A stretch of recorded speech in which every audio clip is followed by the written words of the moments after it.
People, welcome back to my channel. నేను మీ హారిక. ఈ video horror series part 3. Part 1 part 2 ఎవరైనా చూడకపోతే అది చూసొచ్చి ఇది చూడండి. వీకెండ్ అయిందని చెప్పి మా మమ్మీ వాళ్ళ ఇంటికి వెళ్ళి అక్కడ నుండి మేము అందరం కలిసి మాల్ కి వెళ్ళాం.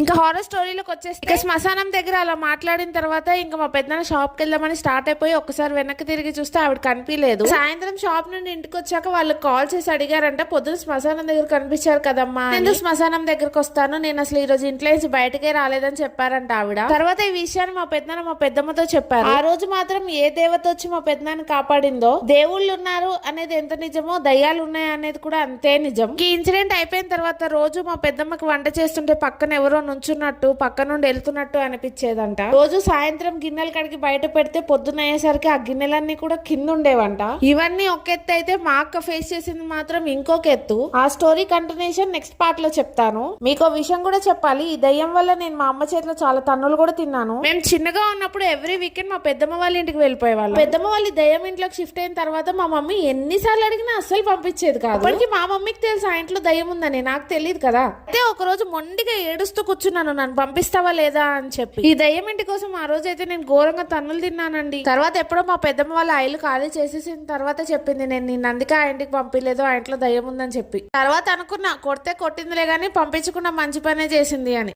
నెక్స్ట్ మా అక్క ఫేస్ చేసిన ఇన్సిడెంట్స్ చెప్తాను, అది మాత్రం అస్సలు మిస్ అవ్వకండి, చాలా ఇంట్రెస్టింగ్ గా ఉంటుంది. నా వీడియోస్ కనుక మీకు నచ్చితే please do like, share, subscribe.